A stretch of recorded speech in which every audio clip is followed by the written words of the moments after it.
what's up? Hello! Welcome back to my channel. Today, we're gonna talk about the books that I read in March and the books that I plan to read in April. So, these are all the books that I completed in the month of March and want to read in the month of April. So we are going to get started and let's yap. I actually completed 2 books in the month of March and the rest of these are what I want to read in April. The first book I completed in the month of March is Legendborn by Tracy Deonn, and I will say, this book changed my life. This was actually the first 5-star that I have given out in the year 2025. And you see, your girl was tabbing. I tabbed. And you'll probably see, you can't. I highlighted things and wrote in here too. Just trust me, bro. This is a 5-star. This is a YA fantasy. It's actually the first book in a series. There are 3 books out now, but I think it's going to be 4 books in the series total. But we're following Bree, who got accepted into this like early students program for like talented, really smart kids at UNC Chapel Hill. And when she gets there, the literal first night she's on campus, she sees something of which she has never seen before. English? I don't know her. Bree is also grappling with the loss of her mother at a very young age. These 2 worlds combine, the loss of her mother plus what she saw on campus that night are, she basically sees a flying demon just on campus that no one else can see. What's happening? So this leads to the discovery of some sort of secret society on this campus, and that is where I am going to leave you. Read it now. The second and final book that I read in the month of March is actually my book club's pick for the month of March, which was also a 5-star. It was Good Dirt by Charmaine Wilkerson. This is a historical fiction. This is a historical fiction novel. And we are following a young woman named Ebby. Now, when Ebby was a child, she witnessed the murder of her older brother, as well as the destruction of this jar that is a family heirloom that has been passed down in her family for hundreds of years, literally. This jar is like a family member to them because it's not just a jar. This is a manifestation, a symbol of all of the things that her family had gone through to get to where they are, spanning from generations back, right? This jar has been in Ebby's family for generations, and it was actually brought north from an enslaved ancestor. So what I loved about this book is the back and forth timeline. We get the point of view from a lot of people who are ancestors of Ebby's, people who are just kind of like secondary characters in this story. Obviously we get a lot of Ebby's point of view, but I love this story. It's a story of grief. It's also a story of race and how much of a factor that plays in our society specifically. It is a story of family dynamics and growth and healing. There are so many things I loved about this book. If you are interested in joining my book club, I will put the link down below. We have a good time, and we actually just picked our April read. So I am going to start with that one for what I want to read in April. It is Our Infinite Fates by Laura Stephen. I know nothing about this book except it is a romantasy, which I've only read one romantasy, which was Lightlark by Alex Astor. So this will be very different for me, very interesting, but that's what I love about the book club. We went from a historical I keep wanting to say fantasy. It's not fantasy, but that I'm sure would be a very good read. Anyway, we went from a historical fiction to a romantasy. So you can get anything in this book club, but let's see. The Invisible Life of Addie LaRue meets This Is How You Lose the Time War in this fantastical and epic love story that defies death as 2 souls reincarnate through the centuries. That's all I'm gonna say. But anyway, if you would like to read this along with my book club, I will leave the link down below. Come join, come see what we have to offer. And I'll see you there, babe.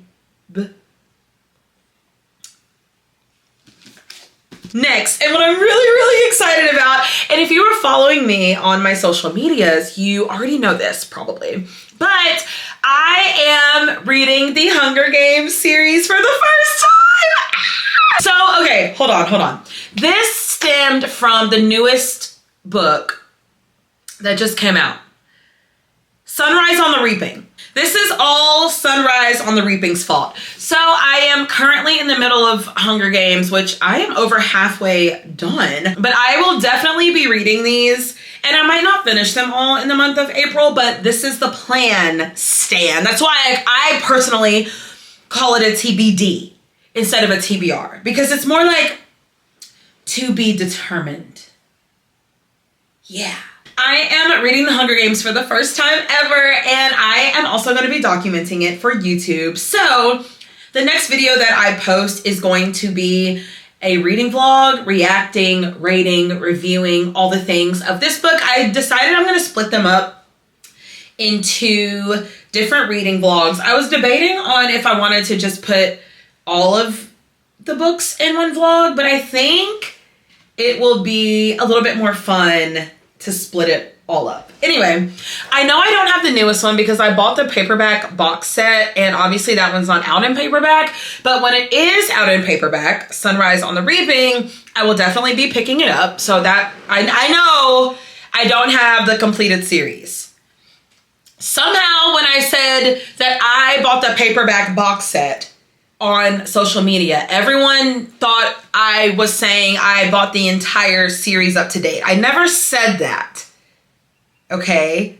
The comprehension is compromised. I just said I bought the paperback box set. I just feel like I need to clear that up because I've been fighting for my life trying to tell people that I know that there's a 5th book. That's the whole reason I'm reading the series. Let me calm down. Okay.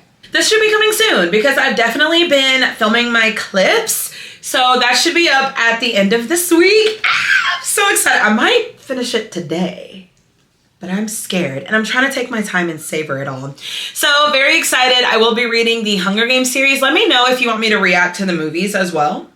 I think that'll be kind of fun. But anyway, the last book that I have on my list of things I want to read is Wild Dark Shore by Charlotte McConaughey. I'm actually reading this at the same time as reading The Hunger Games. I feel like it's helping me kind of pace myself a little bit more because sometimes I just am really in the mood to read, but I'm trying to savor this. So I thought maybe I'll have another book going at the same time. So when I feel that urge, but I don't necessarily want to film, because I'm filming this, I thought this one would be a good one to pick up. So I'm reading this and I'm scared because I have been seeing people react to this book and there are tears involved. Which I think what I've learned is that this is more of a literary fiction than a thriller. I thought this was a thriller. I guess it has some thrilling components, but it's a literary fiction. So I'm taking my time. It's actually a pretty short read. This is about a family that lives on an island off the coast of Antarctica. And we're following Dominic and his 3 children. There is a very, very brutal and strong storm that hits this island, and a woman who is unconscious but still alive washes up on the shore of this island that Dominic and their family and his family are inhabiting and taking care of. The woman comes to, and apparently we are going to find out how she got there. We're going to find out some secrets about Dominic and his family, and something is making people cry. And I need to know what it is. So I am also reading this book. My goal for April is to be a little bit more productive with my reading numbers. And while there is absolutely nothing wrong with reading 2 books, I just want to get back to wanting to read more, because that's the issue. It's not that reading 2 books isn't great, because it is great. And the fact that I read 2 books and they were both 5 stars, my first 2 5 stars of the year came in March. That is amazing. So please don't take that as a negative, okay? Don't hop on my head, put the pitchforks and the tar and the feathers away. There is nothing wrong with whatever number of books that you read. One of my goals going into this year was to read 50 pages a day, at least. And I know that if I stuck to that goal and actually read 50 pages a day, I would have read more than 2 books in the month of March. So that's my point. Like, I want to be able to hit my goals. They're high goals. So that's what I have for you today. Be on the lookout for my Hunger Games reading vlog, as it's the first time I'm reading these and I am thoroughly enjoying the Hunger Games, the first one so far. So be on the lookout for that. Let me know what you read in the month of March. Let me know what you read, what were your favorites, what you loved, what you hated, what you didn't care about. Just, you know how we operate around here. But anyway, these are the books that we talked about today. What a pretty book stack. I love it here. Genuinely, I do. And you know what else I love? I love when you get out at the end of the video. But honestly, you haven't been doing that at all, in fact. And this has been an ongoing issue for many months now. Oh my gosh, also, I think I hit a year on YouTube. Was that in March? I'm gonna have to look it up. But my year is somewhere around here. It's somewhere around here. Either March, April, or May. I don't quite know the exact date, but I'm gonna look it up. Where was I? Oh yeah, get out. Have a blessed day, blessed night, blessed life. I'll see you in the next one, but that means you need to get out. I feel like I can't see what I look like right now, but I feel like that was kind of scary. And so for adequate compensation for scaring you with my face, I guess I'll go. But next time, you're going to be the one to get out. And I'm going to make sure of it. I got to find a different outro because I feel like I'm bordering on bullying. But also I feel like sometimes we all need to get bullied a little bit. I don't know. I don't think that, but then I'm like, I mean, sometimes. Okay, let me stop before I get canceled. Okay, well, I will see you in the next one, and I'm sorry for bullying you and telling you to get out, but I'm gonna do it next time. All right, bye.